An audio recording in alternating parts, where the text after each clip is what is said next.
Visiting me back with another video. I see the thumbnail, you see the title. Tropicana Field roof basically collapsed during the hurricane, man. Tough times living in right now, man. I don't live in Florida, I live in Georgia. But I know people that live in Florida. I know a lot of people have family that live in Florida, and it's rough. So let's just watch this video. Let's get right into it. Let's go.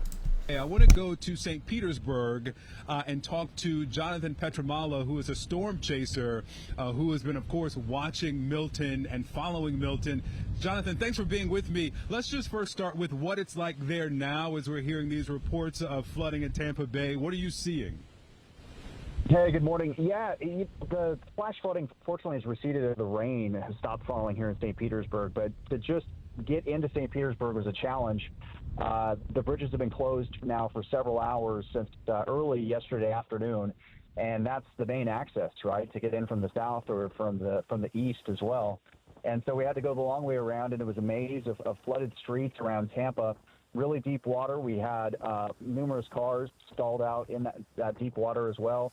And unfortunately, signs that showed the water getting into some neighborhoods as well. So it wasn't necessarily the storm surge here in Tampa Bay, but it was that freshwater flooding. And the tides were just high enough, as your meteorologist mentioned, there was just nowhere for the water to go. So it just went up into people's homes and the neighborhoods and on roadways as well. So that added to the challenge of the hurricane for the Tampa Bay area at least. But the brighter side of that, again, is because the storm did make landfall south of the Tampa Bay area, the catastrophic predictions of storm surge that could reach 15 or 20 feet did not occur here in the area, which is great. Yeah. Our colleague Bill Weir has been reporting on the damage to Tropicana Field. Of course, we've shown that roof that was just shredded and blown off. Erica talked about it at the top of the show. We've got drone video that you shot of the stadium. Tell us what you saw, what you shot as you describe your video. And again, I live in St. Petersburg, so this is just a few minutes from my house. To see Tropicana Field like that, and anyone you're going to speak to around the town, it's surreal to see the roof shredded like that. I was able to actually get my hands on a piece of that roof to kind of feel the material, and it feels just thick vinyl, like you'd one of those blow up pool materials. And you could see it just had no chance against those winds of Hurricane Milton. And what was fascinating and also disturbing, they had about 10,000 cots and beds sitting in the outfield. So those shots. Who the hell built these? Like, you live in Florida, it look like y'all built it off plastic. Like, I swear, bro. You build it out of plastic. Like, I swear, bro. If you live in Florida, you gotta build your shit out of metal and brick or some shit. I don't know how it works, but it need to be some new structure going around in Florida, because there's no freaking way, bro. Let's go. Sorry. Spots, you could look down and you could see those cots sitting there. Those were for first responders that they were going to have come in, and that's where they were going to stay as they help the area recover. Of course, now plans have to change. That obviously cannot be a place where first responders are going to be able to stay, as the dome of Tropicana Field is now completely exposed to the elements. Yeah, we've been seeing the drone footage of just the torn roof there, and you make a good point about what this stadium was supposed to be. It was supposed to offer this this respite, this place for rest for the first responders as they respond to others who call in for help from Hurricane Milton. We also had the report of the crane that came down in St. Petersburg as well. What do you know about damage beyond these two that we know? Of course, the first responders are working to get out as soon as the wind dies down. On that coast, I'm sure the wind has died down. But what do you know about the damage in neighborhoods, in communities beyond downtown? Sorry about that. Yeah, you broke up a little bit. I heard you talk about the crane. We just had our eyes on that as well. Ironically, it crashed into the Tampa Bay Times building. So they broke their own story there. Unfortunately, it doesn't appear anybody was hurt, which is the best part about that.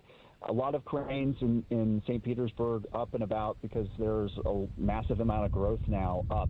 And That was the only one that appears to have collapsed under the fierce winds of Hurricane Milton.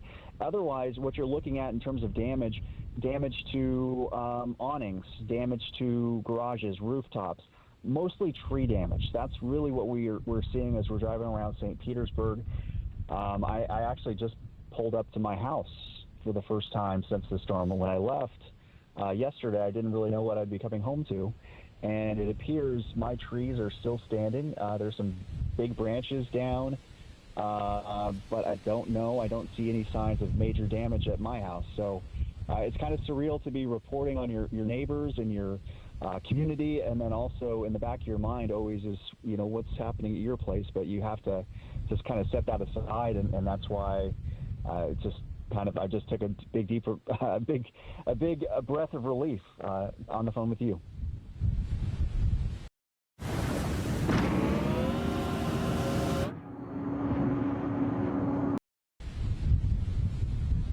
I feel you, Jonathan. I lived and worked in North and South Florida for several years, and I understand that sensation of reporting on others in a storm and wondering how your own home is. But I'm glad that your home fared well. And as it relates to the trees down, we've got now more than 3 million customers across the state. Those trees have taken down power lines, those 3 million customers without power. So that, of course, will be the narrative in the aftermath of Hurricane Milton. Jonathan Petramala, a storm chaser who is in St. Petersburg, bringing us video, bringing us reports of damage, reporting on his own home and own neighborhood there as well. Thank you so much for being with us this morning. Thank you.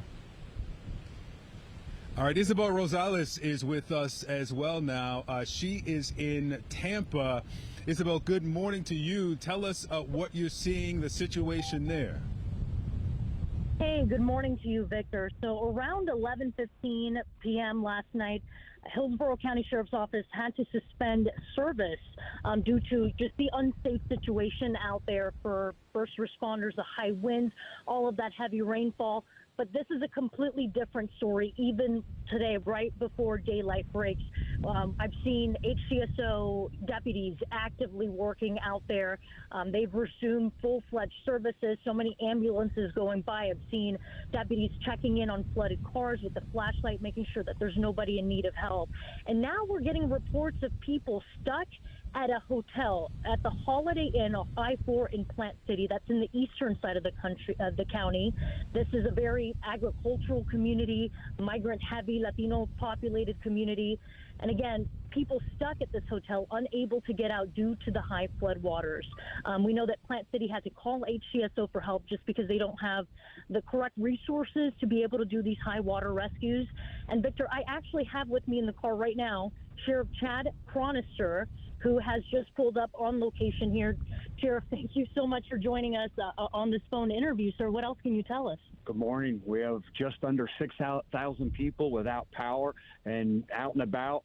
It is flooded. We're not used to seeing the high and dry areas like Plant City, the eastern portions of the county, this much underwater. There are a lot of down power lines. There are a lot of down trees. It is very unsafe out here right now. And what do we know about this situation at the Holiday Inn? I know that you're about to use a SHRP amphibious vehicle to get access to these people. Yes, we were called, asked for additional resources. So our amphibious vehicle, the SHRP, we don't know how many people are staying at the hotel. We just know that we have to go rescue them. So we're on the way right now to try to make sure we can get them to higher ground and to a safer environment. And how would you assess the urgency this morning to get out and how many calls you're getting for rescues? We're getting a lot of calls. We're getting a lot of calls, down power lines, a lot of flooding in areas that never had flooding. And so we had to suspend service for a little bit, getting close to 97-mile-per-hour winds. But again, we're back in action now, and we're going to get to them as quick as we can. And clearly the priorities are on people in need of help in these rescue situations. Sheriff, I don't know if you've been briefed, but I was hearing here with your colonel in the car on the way out here about an assisted living facility at the north end of the county. Reports of 100 patients trapped there. We know that resources are going that way. That's on North 17th Street. And of course, when you're dealing with a medical situation, there's an added level of complexity there. What do you know about that situation? Yeah, there is, and we know they're in a fragile state, so that certainly takes priority. We're there, our airboat's there. We'll work with County Fire, who also have 4 Sherps and that hold 10 people at a time, and we'll get them out and again get them to a more safer environment, get them the medical attention that they need as quick as we can now. And how would you assess, Sheriff, how long this is going to take of a process to get on the other side of this hurricane? Yeah, this isn't going to be the, hey, listen, relax for a day and then we're all going to dinner on a Friday night. This is going to take some time to heal and recover. This is going to take some time to even get those who are in positions where they don't want to be. Again, this assisted living facility is not in a flood zone. They're not in an evacuation zone. They never thought in a million years they would have this kind of water. So now they're in too deep. We need to focus on those people first, getting them the drier land, getting them the medical attention they need. Then we'll worry about opening up roadways and some of those ancillary problems that trying to get people back to some type of sense of normalcy.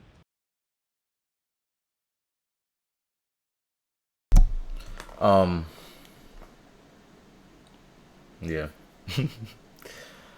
It's just fucking sad, man. We literally just got done a hurricane, and now Helene, and now we got to deal with Milton. Who the hell is naming these storms? How are they coming out with it so fast? Like, we're gonna name it Milton. Instead of just being the hurricane in general, but I guess for history purposes. But if you're from Florida, you have any, or you lived in Florida, any family in Florida, friends in Florida, I'm sorry, man. I hope they're okay. I hope everything's fine. I hope they get through this. It's hard when you have a home and then you got to build it back up. It's a tough situation to be in. Like I said, I live in Georgia. We might get some rain, but we're not going to get anything. It's hard. Like the last video that I posted with Anderson Cooper that went into Florida just to do news coverage and try to get back out of Florida is insane to me, man. But hope y'all all stay safe. Make sure y'all subscribe. Make sure y'all comment and like the video. Hit the notification bell so you get notified when I upload, y'all. I got way more videos to do. I love y'all so much. Peace and love, baby. And we out.